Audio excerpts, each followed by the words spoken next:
धर्म ध्वजा पर 150 घंटे की महा कवरेज में आपका स्वागत है। आपके साथ मैं हूं नवजोत रंधावा। तो देश और दुनिया की निगाहें अब एक बार फिर से रामनगरी अयोध्या पर टिक गई हैं। वजह धर्म ध्वजा समारोह 25 नवंबर को राम मंदिर में होने वाले ध्वजारोहण की तैयारियां जोर शोर से चल रही हैं।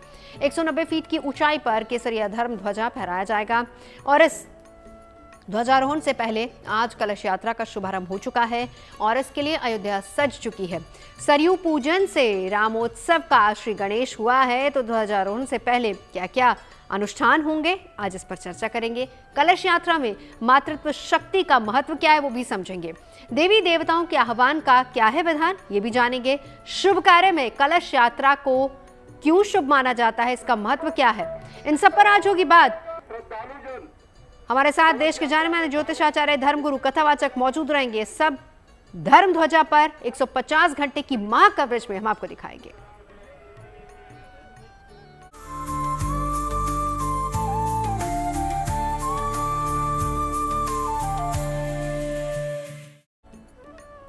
तो अयोध्या में आज से भव्य रामोत्सव का श्री गणेश हो गया है। आज कलश यात्रा से ध्वजारोहण महोत्सव का शुभारंभ हुआ है और इस मौके पर अयोध्या सज धज कर तैयार है। तैयारियां लगभग पूरी हो चुकी हैं। मेहमानों के स्वागत के लिए रामनगरी सजकर तैयार है। मंदिर ट्रस्ट 600 किलो लड्डू भी तैयार कर चुका है। ये लड्डू पहले रामलला को भोग लगाए जाएंगे। वहीं राम भक्तों में जबरदस्त उत्साह देखने को मिल रहा है। अयोध्या के गली मोहल्लों में ही नहीं बल्कि बाजारों की रौनक भी देखने लायक है। उत्सव उमंग जैसा माहौल है। तमाम तस्वीरें आपके सामने। 25 नवंबर को विवाह पंचमी के अवसर पर ध्वजारोहण कार्यक्रम होगा और आज कलश यात्रा के साथ वैदिक अनुष्ठान भी शुरू हो रहे हैं, जिसे देश के जाने माने संत और विद्वान पंडित संपन्न करवाएंगे। इस बीच सबकी नजरें राम मंदिर के शिखर पर टिकी हैं, जहां 25 तारीख को दोपहर 12 बजे प्रधानमंत्री नरेंद्र मोदी धर्म ध्वजा फहराएंगे और राम मंदिर निर्माण पूरा होने की औपचारिक घोषणा की जाएगी। जाहिर है कि आज से इस भव्य उत्सव का काउंटडाउन शुरू हो चुका है। अयोध्या तैयार है। सबको विवाह पंचमी की घड़ी का इंतजार है।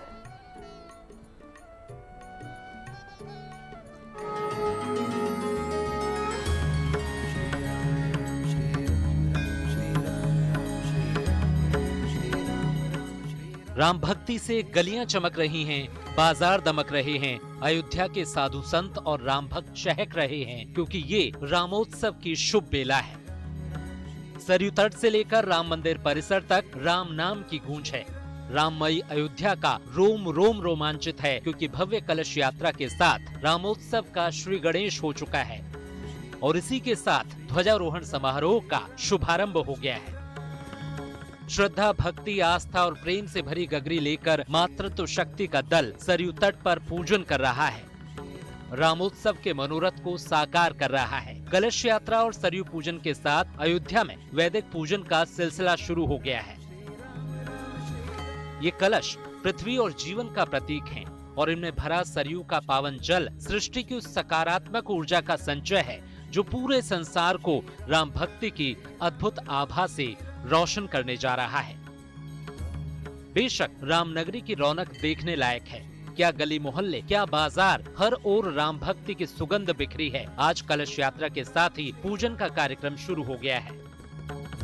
कलश यात्रा के बाद कई चरणों में पूजन होगा। रोजाना चारों वेदों का पाठ किया जाएगा। गणेश पूजन, मंडल पीठ और फिर अग्निदेव की स्थापना होगी। नवग्रह पूजन भी होगा।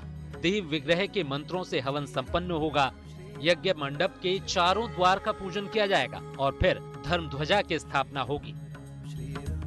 धर्म ध्वजा समारोह की तैयारी में यहाँ के दस्तकारों और कलाकारों की भी अहम भूमिका है। तैयारियां चाक चौबंद हैं। गली चौराहों और सड़कों को सजाया संवारा जा रहा है। चित्रों के माध्यम से राम संस्कृति को उकेरा जा रहा है। लगातार ये पेंटिंग्स जो है रामायण थीम म्यूलर्स बनते हुए नजर आ रही है। रंगों में भावनाएं हैं, ब्रश स्ट्रोक्स में आस्था है और डिजाइनों में परंपरा की गूंज है। रामायण अयोध्या इन दिनों सिर्फ भक्ति में नहीं, रंगों में भी डूबी हुई है। ध्वजारोहण कार्यक्रम से पहले यहाँ की गलियां, दीवारें, चौक चौराहे सब एक जीवंत कैनवस बन चुके हैं। शहर के कलाकार, छात्र और परंपरागत चित्रकार सब अपने ब्रश से आस्था की कहानी रच रहे हैं। अब अंदर से भाव सर यही लगता है कि हमारी बनाई हुई पेंटिंग को लोग देखेंगे और वो दूर दूर तक नाम होगा हमारा। हम लोग यहीं के लोकल के भी हैं। अभी तक लोग कहते थे कि यहाँ पेंटिंग बनाने वाले सब बाहर से आते हैं, लेकिन हम लोग यहीं फैजाबाद के ही निवासी हैं, अयोध्या के ही निवासी हैं। अपने ज़िले में अपने यहाँ काम करेंगे तो काम करते हैं और बढ़िया महसूस होता है। विवाह पंचमी के अवसर पर 25 नवंबर को ध्वजारोहण समारोह संपन्न होगा, जिसमें प्रधानमंत्री नरेंद्र मोदी समेत कई हस्तियां मौजूद रहेंगी। स्थानीय लोगों के साथ ही राम मंदिर निर्माण से जुड़े लोगों को भी विशिष्ट अतिथि के तौर पर बुलाया गया है। पूर्वी उत्तर प्रदेश के, विशेष रूप से अयोध्या जनपद के 6000 से अधिक प्रतिनिधि उपस्थित रहेंगे। समाज का मध्यम वर्ग इस आयोजन में भागीदारी कर रहा है। मंदिर निर्माण में लगी हुई सभी एजेंसियां, कुछ श्रमिक, इंजीनियर्स ये बड़ी संख्या में इसके भागीदार बनेंगे। सरयू सदियों से अवधपुरी की पहचान रही है। यहाँ तक कि तुलसीदास जी ने रामचरितमानस के उत्तरकांड में इसका उल्लेख किया है और श्री राम से सरयू के संबंध का वर्णन किया है। अवधपुरी ममपुरी सुहावनी, उत्तर दिशि बह सरयू पावनी। अर्थात श्री राम कहते हैं कि अवधपुरी मेरी जन्मभूमि है और ये मुझे बहुत प्रिय और सुहावनी लगती है। इस पुरी के उत्तर दिशा में पवित्र करने वाली सरयू नदी बहती है। ये पावन नदी प्रभु श्री राम को पाने की सेतु है। इस बारे में रामचरितमानस में कहा गया है, जा मज्जन्ते बिनहि प्रयासा मम समीप नर पावहि बासा। अर्थात श्री राम कहते हैं, नदी में स्नान करने से मनुष्य बिना किसी प्रयास के ही मोक्ष पा जाते हैं, मेरे समीप निवास पा जाते हैं। युगों युगों से कल कल बहती सरयू त्रेता से कलयुग तक श्री राम को उनके भक्तों से जोड़ती आई है और आज ये पावन तट एक बार फिर राम संस्कृति के शिखर का आधार बन रहा है। अयोध्या से मयंक शुक्ला के साथ bureau report, good news today. तो चलिए चर्चा की शुरुआत करें, उससे पहले हम आपको एक तस्वीर दिखाते हैं। अयोध्या से आई है आस्था और भक्ति की ये सबसे ताजा तस्वीर है। उन महिलाओं से हम आपको मिलवाते हैं जो कि कलश यात्रा में शामिल हो रही हैं। आपको ये भी बता दें कि कलश यात्रा की शुरुआत हो चुकी है। माता जी, आप यहाँ पे हैं, कलश यात्रा आज एक ऐसा बहुत अच्छा लग रहा है। प्रधानमंत्री जी ध्वजारोहण करेंगे 25 को, उसके पहले हम लोग कलश लेके पूजन के लिए सरजू जी का जल लेके वहाँ मंदिर तक जाएंगे। सुहागिन महिलाएं अयोध्या की अपने रामलला के प्रति अपनी एक जो भाव का समर्पण करेंगी। पूरी अयोध्या सजी हुई है, ऐसा लग रहा है जैसे राम राज्य पुनः आ गया है। इससे अच्छा और क्या हो सकता है। शुरुआत भी जब हुई थी कलश यात्रा की तो उस समय हम सब लोग साथ में ही शामिल हुए थे और आज ये इतना खूबसूरत समय है कि आज जो ये आखिरी पड़ाव है इस समय मंदिर के संपूर्ण होने का, उसमें भी हम शामिल हैं और ये लगता है कि हमारे हिंदुत्व की, हमारे सनातन धर्म की एक बहुत ही खूबसूरत सा भाव आ रहा है हम सब लोगों को। तो जय श्री राम। अपने पीले वस्त्र भी पहने हुए हैं और माथे पे कलश रखे। जीवंत रंग होता है, ये जीवन से संबंधित रंग है, ये जीवंत रंग है, इसीलिए पीले रंगों को धारण किया जाता है। इस रंग को धारण करने पर ही आदमी के अंदर अपने आप ही एक अंदर से उत्साह और एक लगन, जागरूकता आ जाती है। अवध में राम आए हैं, सजा दो घर को दुल्हन सा, सजा दो घर को गुलशन सा, मेरे सरकार आए हैं।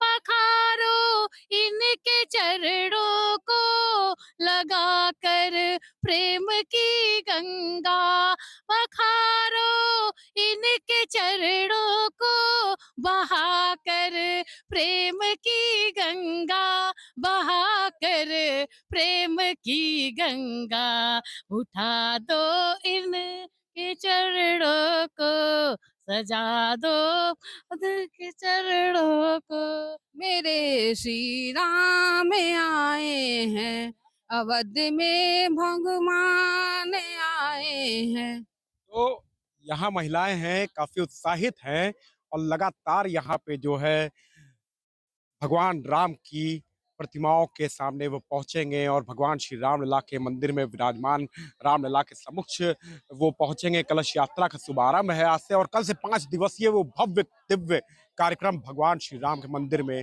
शुरुआत हो जाएगा। वो ध्वज जब लहराएगा भगवा तो जय श्री राम के नीचे कोई बात नहीं होगी।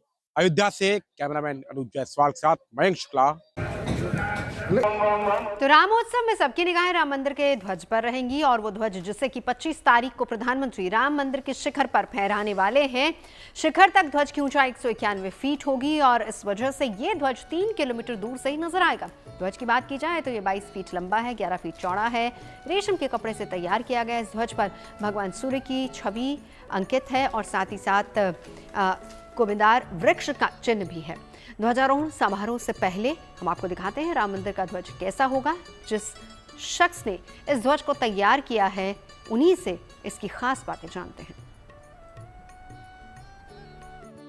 ध्वजा की खासियत है कि इनके जो प्रतीक है ऊपर वो सब भगवान राम जी के टाइम पे जो भी थे प्रतीक, सूर्य भगवान है, फिर कोविदार वृक्ष के ऊपर।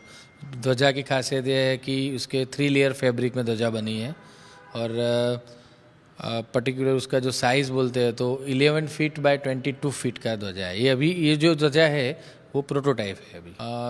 अस्तर, फिर उसके ऊपर 3 लेयर है पूरा, सिल्क में बनाया हुआ है। फिर उसका जो वेट है अप्रॉक्स 4 kg के आसपास है। वजन की खासियत थी तो 42 फीट का था और उसका वेट 5100 kg था। और अभी जो नीचे से जो अपने घरगड़ी सिस्टम हम लोग बोलते हैं उसके ज़रिए से माननीय श्री वड़ा प्रधान नरेंद्र भाई मोदी श्री ने नीचे से वो 25 नवंबर को वो वहाँ पे ले रहेंगे ध्वजा। तो चलिए हम अपनी इस महा कवरेज को शुरू करते हैं। खास मेहमान हमारे साथ मौजूद है। बहुत से सवाल हैं जिनको लेकर आज चर्चा करनी है। वानी आर्य जी स्टूडियो में आए, राज मिश्रा जी हमारे साथ स्टूडियो में हैं, आचार्य चंद्रांशु जी महाराज हमारे साथ इस वक्त मौजूद है, कथावाचक हैं, अयोध्या से मौजूद हैं, वहाँ की रौनक सीधे हमको बताएंगे भी, और पंडित संजय शर्मा भी हमारे साथ मौजूद हैं। आपके पास लौटो उससे पहले जरा मेरे 2 सहयोगी इस वक्त हमारे साथ मौजूद हैं। मयंक हमारे साथ अयोध्या से हैं और साथ ही साथ मेरे सहयोगी संजय शर्मा भी हमारे साथ जुड़ चुके हैं। संजय जी, पहले मैं आप ही के पास आऊंगी। बहुत अहम ये घड़ी, बहुत अहम ये पल जिसका इंतजार हो रहा है, कितना महत्व है इन क्षणों का, इस पल का, उस ध्वज का? महत्व तो है, जो अंग्रेजी में कहते हैं चेरी ऑन द टॉप। ये वैसा ही है कि मंदिर पूरा तभी होता है जब उसके कलश पर धर्म ध्वजा फहराती हुई दिखे। धर्म ध्वजा मंदिर की सबसे पवित्र चीज़ों में से एक है। देव के दर्शन तो गर्भगृह के सामने समक्ष जाकर होते हैं, लेकिन जो धर्म ध्वजा के दर्शन हैं वो दूर से होते हैं। यानी सबसे पहले ध्वजा का दर्शन ही सबसे पुण्यात्मक होता है। इसलिए कई जगह, कई तीर्थ धामों पे आप जाते हैं तो जहाँ से मंदिर के शिखर के दर्शन होते हैं, ध्वजा के दर्शन होते हैं, उस जगह को दर्शनी द्योढ़ी, कहीं पर दर्शनिया, कहीं पर उसको प्रथम दर्शन, ऐसा करके उसको सम्मोहित किया जाता है। और उससे बड़ी चीज़ ये है कि ध्वजा को संस्कृत में केतन कहते हैं, पताका कहते हैं। तो हर देवता की अपनी अपनी ध्वजा पर उनके अपने अपने चिन्ह होते हैं। जैसे महाभारत में आप देखें तो जो जिस रथ को भगवान कृष्ण हाँक रहे हैं, जिसमें अर्जुन बैठे हैं, उनकी ध्वजा पर हनुमान जी विराजमान हैं। आमतौर से अधिकतर ध्वजाओं पर हनुमान जी विराजमान होते हैं और यही वजह है अलग अलग, जैसे शिव मंदिरों पर वृष, उनकी ध्वजा पर वृष का चिन्ह होता है, इसलिए उनको वृष केतु कहते हैं। वहीं अगर कामदेव की ध्वजा है, उस पर कामदेव की ध्वजा, उसको मीन केतु, उस पर मछली का निशान बना होता है, इसलिए कामदेव को मीन केतन कहते हैं। तो ये केतन शब्द है, ये अपने आप में बहुत पवित्र और बहुत सारे अर्थ लेकर, बहुत अर्थ गर्भित शब्द है। तो ऐसे में जब ये ध्वजा फहराती हुई दिखती है, इसके दर्शनों से लोगों को पुण्य लाभ मिलता है। इसके दर्शनों से उतना ही पुण्य मिलता है जितना अंदर। लेकिन कहते हैं ना कि जो चीजें दूर से दिखती हैं लेकिन उससे आदमी आकर्षित होता है और वो अंदर तक जाता है और गर्भगृह तक पहुंचता है। तो पहली जो आंखों की दर्शन की शुद्धि है, आंखों की शुद्धि है जो दिमाग तक जाती है, वो ध्वजा के दर्शन से ही होती है, शिखर के दर्शन से होती है। और उसके बाद फिर जब लोग अंदर जाते हैं तो उस समय पंचभूत, ये जो हमारी पंच इंद्रियां है दर्शन करना, वहाँ अगरबत्ती जल रही और फूलों की खुशबू से वो सुगंध लेना, उससे नाक की संतुष्टि होती है। और फिर जब आप देव दर्शन करते हैं तो आपके समस्त मतलब जिसको कहते हैं तन मन की संतुष्टि और शुद्धि होती है। तो इसलिए ध्वजा का महत्व काफ़ी ज़्यादा है। और ये ध्वजा पर चूँकि श्री रामचंद्र रामलला के मंदिर की ध्वजा है तो जाहिर है कि इसमें रामलला के जो राज चिन्ह था महाराजा रघुकुल का, वो सूर्य वंश का, तो वो सूर्य भी उस पर अंकित हैं और साथ ही उस पर वहाँ का जो राज वृक्ष है उस वृक्ष का भी अंकन किया गया है। और 11 गुना 22 यानी जितनी लंबी जितनी चौड़ी है उससे 2 गुना लंबी वो ध्वजा है। तो कहीं पर 52 गज की ध्वजा होती है, कहीं पर 52 हाथ की होती है। जैसे अगर हम बात करें तो जगन्नाथपुरी मंदिर में 52 गज की ध्वजा होती है। ऐसे ही ध्वजा द्वारका में भी रोज ध्वजा बदली जाती है और रोज इसका जगन्नाथपुरी में और द्वारका में द्वारकाधीश मंदिर में रोज ध्वजा आरोहण होता है, ध्वजा बदली जाती है। तो यही वजह है कि ये सबसे दर्शन को की बात करें तो सबसे पवित्र, सबसे दूर से दर्शन करने वाली और दर्शन पवित्र करने वाली चीज है ध्वजा, केतन, पताका। बिल्कुल, बहुत अच्छे से संजय जी आपने बताया कि इसका महत्व क्या है। एक बार जल्दी से मयंक मैं आपके पास आना चाहूंगी। आपके पीछे हम देख रहे हैं कलश यात्रा की शुरुआत हुई, एक बार तस्वीरें दिखाते जाइए हमें, साथ ही साथ कहां तक पहुंची यात्रा, क्या क्या कार्यक्रम रहने वाला है आज का। जी बिल्कुल, मैं आपको बता दूं कि ये राम पथ है और राम पथ पे ये कलश यात्रा पहुंच चुकी है। लगभग 2000 से ज्यादा महिलाएं इसमें मौजूद हैं।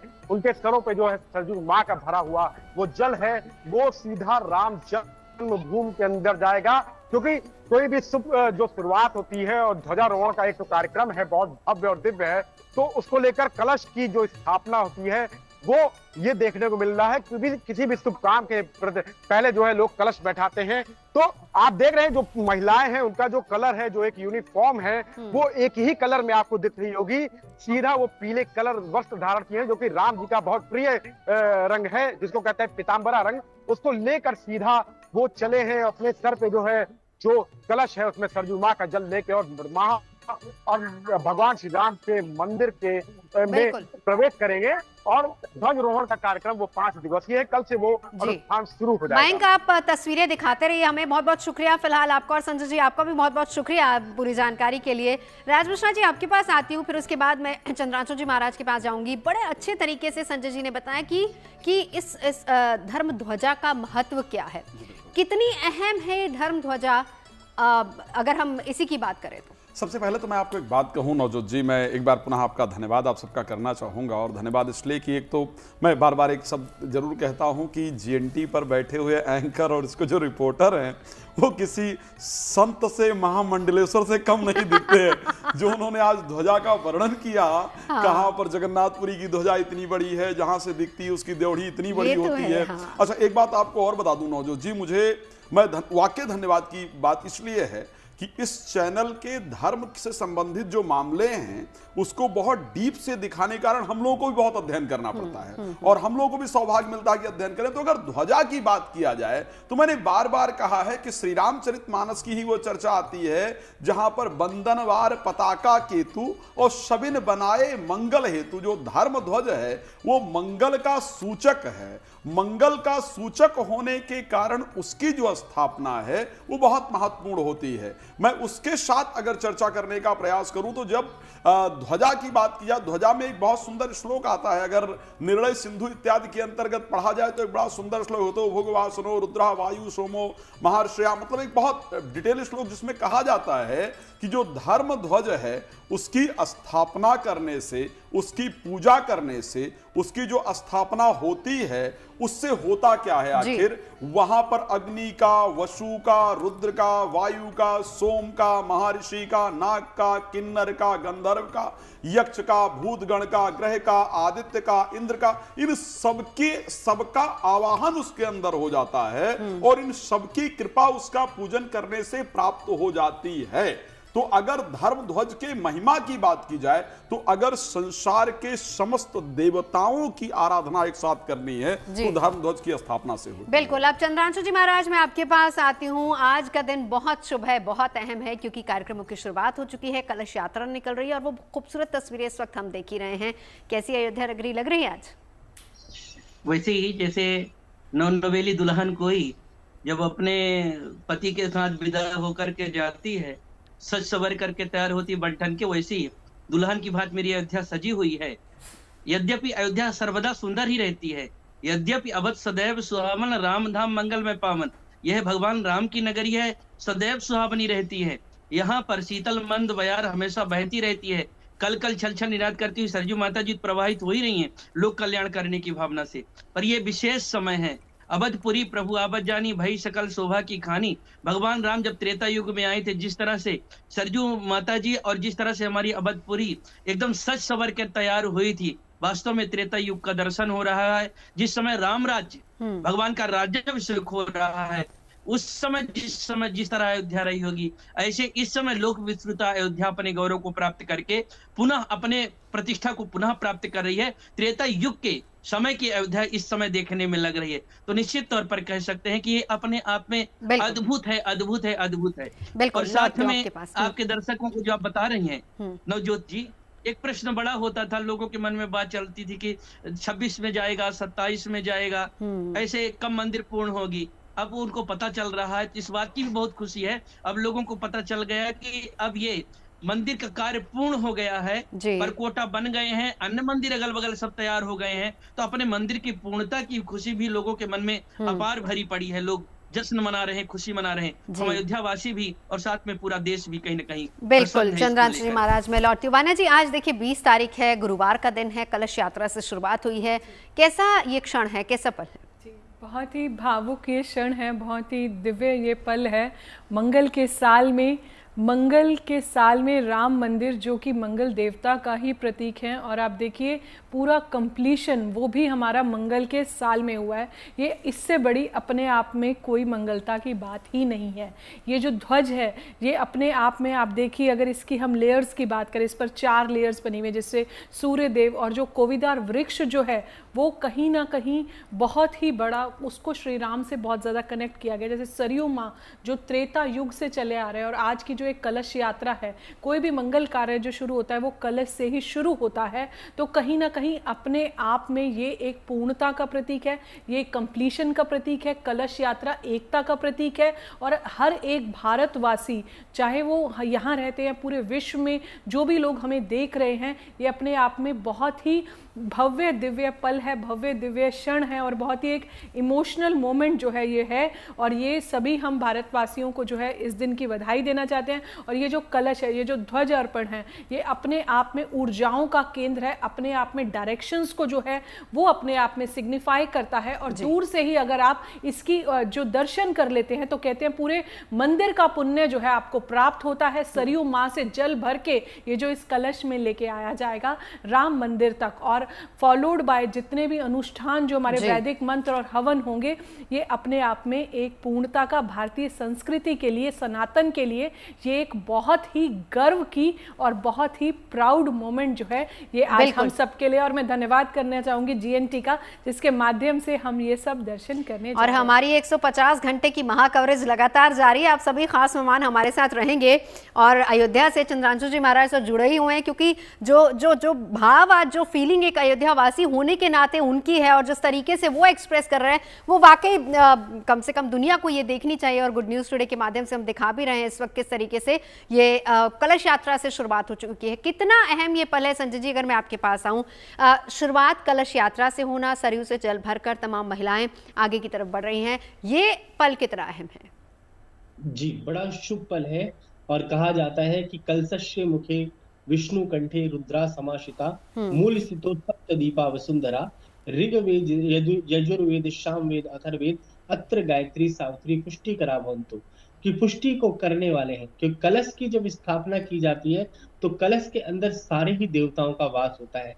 आप देखें, ब्रह्मा विष्णु महेश, ये तीनों का वास है। और जो वहां पर कलश स्थापना हो रही है, कहा जाता है कि शास्त्रों में 51 कलश, 108 कलश, और यहाँ अनंत कलश। तो यहाँ अनंत कलश की अगर बात की जाए, तो अनंत कलश जो है वो भर करके और भगवान राम के मंदिर लाया जा रहा है। और त्रेता जैसी स्थिति, जैसे त्रेता में हुआ होगा, उसी प्रकार से जो है धर्म की स्थापना जो है इतने अच्छे तरीके से हो रही है। और ध्वजारोपण जिसको हम कहते हैं, या ध्वजा पताका केतन, जिस प्रकार से संजय जी ने भी बताया, तो ये क्या है, बड़ा शुभ मुहूर्त है। और जिस वक्त ये कार्य हो रहा है। कहते हैं कि प्रकृति, नेचर सब जो है प्रफुल्लित है और सब धर्म के मार्ग पर जो है चल रहे हैं। कहा जाता है कि धर्म ही जो है अधर्म को जो है निवारण करता है। बिल्कुल संजय जी, यहीं से आप अपनी बात को पूरा कीजिएगा। मुझे यहाँ एक छोटे से ब्रेक के लिए रुकना है, हम तुरंत लौटते हैं। क्या क्या अनुष्ठान होने हैं, किस तरीके से अयोध्या नगरी सजी हुई है, बड़ी और महा कवरेज सिर्फ और सिर्फ गुड न्यूज टुडे पर। एक छोटा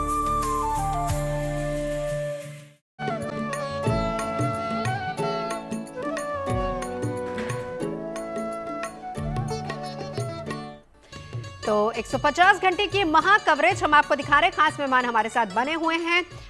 चंद्रांशु जी महाराज, मैं आपके पास आना चाहूंगी। ध्वजारोहण समारोह जो है वो है 25 तारीख को, लेकिन आज से कलश यात्रा की शुरुआत हो चुकी है। क्या क्या अनुष्ठान होने वाले हैं? अब जैसा आप सुन ही रही हैं कि अभी जो है तो कलश यात्रा प्रारंभ हो गया। कलश यात्रा प्रारंभ होने का मतलब कार्यक्रम का शुभारंभ माना जाता है। कलश को ही इसको वरुण कलश भी कहते हैं ये आचार्य जी लोग, क्योंकि वरुण कलश में सभी 7 नदियों का कम से कम आवाहन एक पात्र होता है। गंगा च यमुना चैव गोदावरी सरस्वती नर्मदे सिंधु कावेरी जले अस्मिन सन्निधिम कुरु है। तो उस पवित्र नदियों का आवाहन करते हैं। यद्यपि ये अयोध्या है, यहाँ पर पुण्य शल्या सरजू माता जी स्वयं ही है और सरजू माता जी की महिमा तो त्रैलोक में कोई वर्णन कर ही नहीं सकता। आप सब भी बार बार कहीं न कहीं गाती होंगी, बोलती होंगी। कोटि कल्प काशी बसे यमुना कल्प हजार, एक निमिष सरजू बसे तुले न तुलसीदास। एक निमिष के लिए अगर सरजू जी के किनारे कोई रह भी लेता है, अगर कुछ कर भी लेता है, तो उसकी तुलना त्रैलोक्य में कहीं हो नहीं सकती, कोई कुछ कर नहीं सकता। इसलिए सरजू माता जी स्वयं केवल एक निमिष पलक गिरने और उठने में जितना टाइम लगता है, उतनी देर में ही कल्याण करने वाले भगवान के धाम को देने वाली हैं। फिर भी लोक मर्यादा के दृष्टि से वेद में वर्णित वैदिक विद्वानों के द्वारा जो कुछ है, ये कलश यात्रा जाए हैं, वह नववर्धनी कलश का सरजू जी के तट पर पूजन होगा।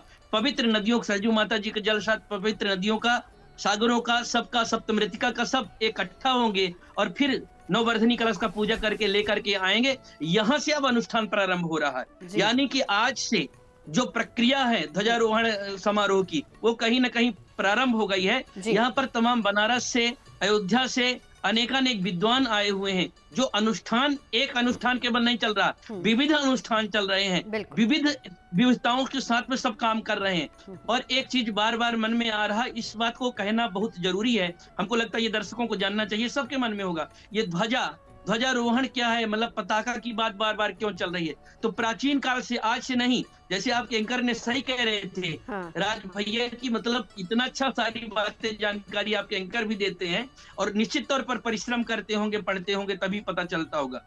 प्राचीन काल से ये ध्वजा जो है ना कहीं एक स्मृति चिन्ह के रूप में, पहचान के रूप में रहा।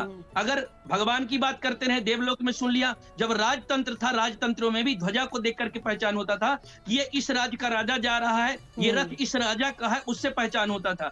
ऐसे जब भगवत ध्वज भगवान का, सूर्य भगवान सूर्य वंश में आए हैं, सूर्य पताका जब सामने लग करके फहराएगा तो फिर उसकी तुलना कहीं नहीं रह जा सकती। और ये जो दंड दिखाई पड़ रहा है ना, बड़ा बड़ा दंड दिखा रहे हैं, इस दंड की भी बड़ी महिमा है। ये दंड की उपमा गोस्वामी तुलसीदास जी ने स्वयं लक्ष्मण जी से दिया है। रघुपत कीरत विमल पताका दंड समान भय जस जाका। ये राम रूपी, राम की जो कीर्ति का पताका पूरे दुनिया में फहरा रहा है, क्योंकि लक्ष्मण साथ में थे। वो दंड के समान लक्ष्मण को उपमा देते हैं। तो निश्चित तौर पर कह सकते हैं कि ये ध्वजा का और ये दंड का अपने आप में इतना महिमा है। और ये ध्वजा कहीं आया भी कहीं और से नहीं है, ये भगवान के स्वयं चरण चिन्ह में अंकित है। इसलिए इन सब की महिमा शब्दों में कह पाना बहुत मुश्किल है, असंभव जैसे। लौटती हूँ राज मिश्रा जी आपके पास आते हुए, क्योंकि शुरुआत कलश यात्रा की हो चुकी है, मातृत्व शक्ति यहाँ पर दिख रही है।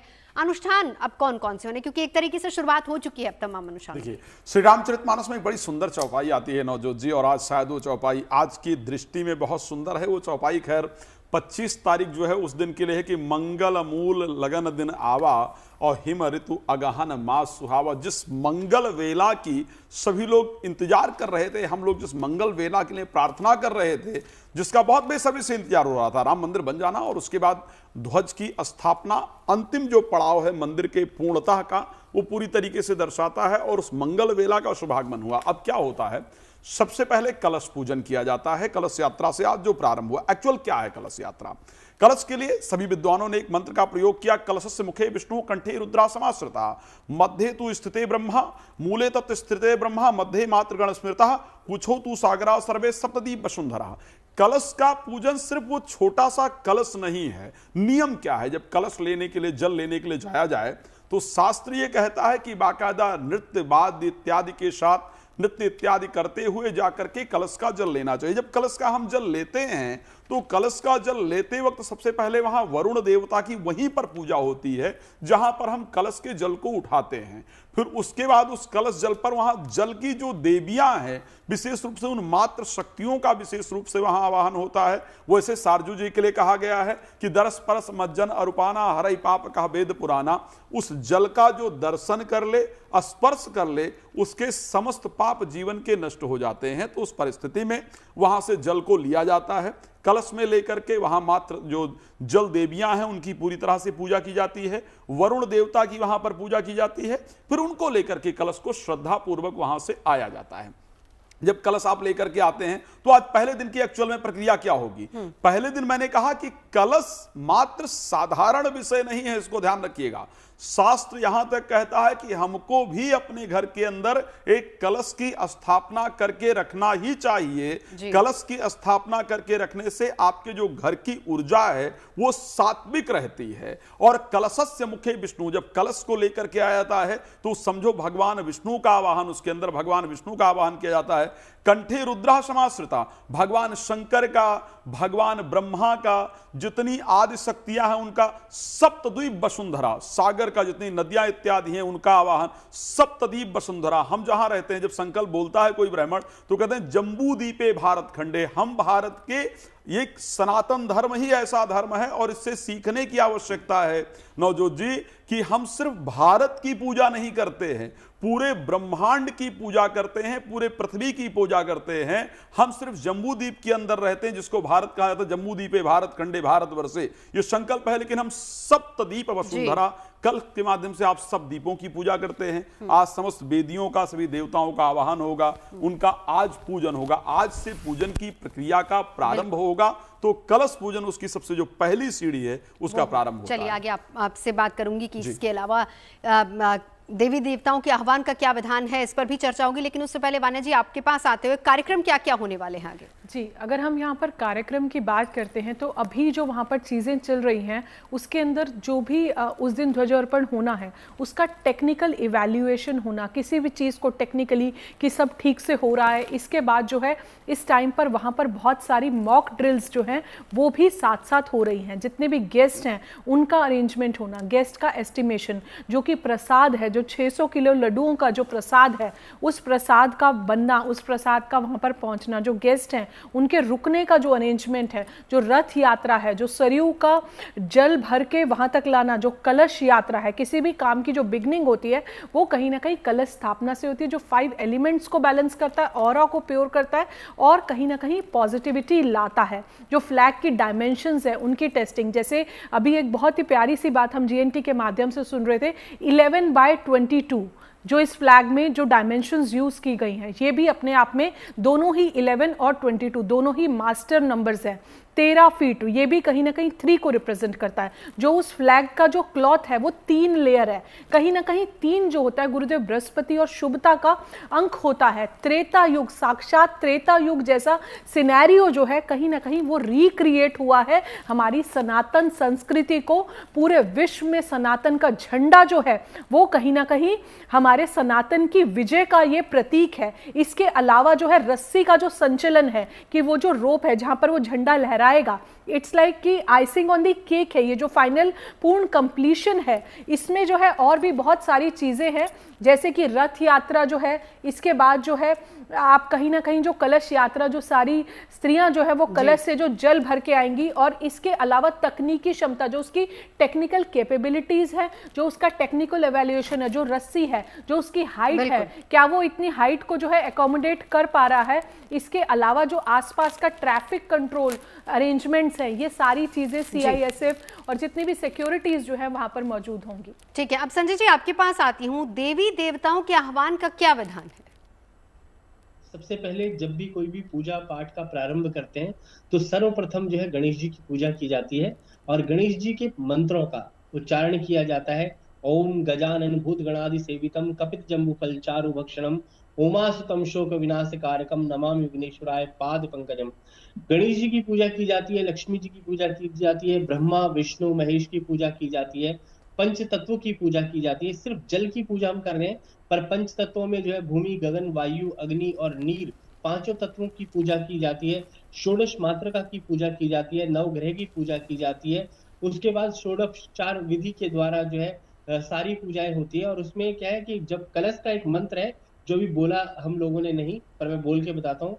ओम तत्वायामी ब्रह्मणा वंदमानस ददाशास्ते यजमानो हविर्बहि अहेडमानो वरुणै बोधनस्तांसमान आयु प्रमुखी। ये क्या है, मूल मंत्र है। जब जल तत्व की स्थापना की जाती है तो इस मंत्र को बोला जाता है। अग्नि की जब स्थापना करते हैं तो अग्नि के मंत्र का करते हैं। ओम अग्नि मिले पुरोहितम यजश देव मृतिजम होतारम रत्नधातमम। क्या है कि जल को जो है अमृत के समान माना गया है, क्योंकि हम वसुधा पृथ्वी के ऊपर रहते हैं। तो पांचों एलिमेंट्स में उसमें गणेश लक्ष्मी ब्रह्मा विष्णु शिवा षोडश मातृका और संकल्प की बड़ी अच्छी बात कही शास्त्री जी ने कि सबसे पहले हम जब संकल्प शुरू करते हैं तो उसमें विष्णु तीन बार भगवान विष्णु का नाम लिया जाता है, क्योंकि जो सृष्टि बनी है वो भगवान विष्णु के द्वारा ही अन्न जल और प्रकृति की जो है पूजा हम करते हैं। और भगवान राम जो है वो भगवान विष्णु के ही स्वरूप है, कृष्ण भी विष्णु के ही स्वरूप है। और ये क्या है कि प्रकृति और नेचर को जो चलाना जो है वो कहते हैं कि नीर और नर और नारायण ये सब एक ही चीजें हैं। तो जब हम जल की पूजा कर लें तो क्योंकि जल के अंदर सभी देवताओं का वास होता है, और प्रकृति और नेचर, क्योंकि हमारा जो शरीर भी है वो पंच तत्वों से ही बना है। तो उसी प्रकार से जो हम पूजा पाठ करते हैं, ध्वजारोपण की हम बात करने जा रहे हैं कि ध्वजा क्या है, विजय का प्रतीक है कि हम अपने जीवन के अंदर विजय की प्राप्ति करें, सामर्थ्य की प्राप्ति करें, और हमारा ध्वज जो है ध्वजा हमेशा ऊपर रहे। और कहा जाता है कि जब तक जीवन में शक्ति और सामर्थ्य अगर आप पाना चाहते हैं तो आपकी ध्वजा हमेशा ऊपर रहनी चाहिए। उसी के लिए ये ध्वजारोपण कार्यक्रम भी इतने विशाल रूप से किया जाता है कि चलिए मैं लौटती हूँ संजय जी आपके पास। चंद्रांशु जी महाराज आपके पास आऊंगी। हालांकि देखिए शुरुआत हो चुकी है कलश यात्रा से और इसके बाद तमाम अनुष्ठान होने, जिसके बारे में राज जी भी हमें विस्तार से बता रहे हैं। लेकिन आपसे मैं जानना चाहूंगी कुछ मेहमानों की लिस्ट के बारे में हमें खबर दे दीजिए, कौन कौन लोग यहाँ पर पहुंच रहे हैं। प्रधानमंत्री तो हैं ही, लेकिन उनके अलावा और कौन कौन है? बहुत बहुत धन्यवाद देता हूं। इस बार श्री राम जन्मभूमि तीर्थ क्षेत्र ट्रस्ट ने सबसे पहली प्राथमिकता हमारे फ्रीधाम अयोध्या के नगरवासी गणमान्य को दिया है। हाँ। उसके बाहर जिला को दिया है, जिले के बाद प्रदेश को दिया है, और प्रदेश के बाद फिर जो बचा है देश को दिया है। इस बार यहाँ के जो गणमान्य लोग हैं, जिनके लिए भगवान राम ने स्वयं कहा अति प्रिय मोह यहाँ के बासी मम धामदापुरी सुख राशि। भगवान ने कहा बासी भी हो मतलब रात का बचा भी हो, कैसा भी हो, अयोध्यावासी अगर है वह अतिशय प्रिय है। इस बार अयोध्यावासी मैं तो उनको ही सबसे श्रेष्ठ मानता हूँ, क्योंकि कभी न कभी भगवान के धाम में आए हैं तो कोई न कोई पुण्य तो किए होंगे। और यहाँ तो ऐसा वर्णन भी मिलता है, शास्त्रों में वर्णन है कि तन निवासी जगन्नाथ है सत्यम सत्य बदाम में हम। अयोध्यावासी का दर्शन ही जगन्नाथ भगवान के दर्शन के बराबर कहीं ना कहीं है। तो निश्चित तौर पर विशिष्ट अतिथि जितने भी सम्मानित है, राम जन्मभूमि आंदोलन में जो लोग लगातार सम्मिलित रहे, वो कहीं ना कहीं सब लोग इस बार निमंत्रित हैं। सब लोग एक साथ हर्ष उल्लास के साथ हमें आ रहे हैं। अब कलश यात्रा हो गया है तो दो पंक्तियां तो कम से कम दर्शकों को जाना चाहिए। चंद्रांशु जी महाराज जी सुनिए, ये दोनों प्रासंगिक है, अयोध्या जैसी लग रही है।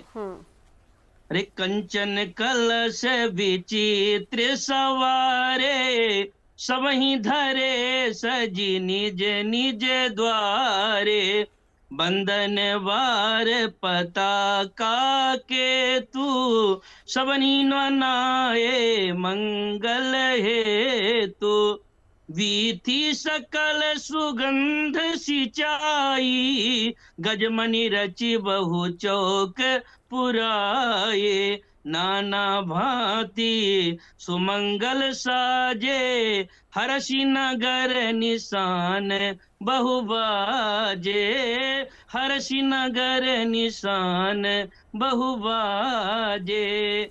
कंचन सोने का कलश है, सुंदर उसमें सजावट की हुई है, बंधन वार बंधे हुए हैं, पताका लगा हुआ है और गली गली में मंगल चिन्ह अंकित है।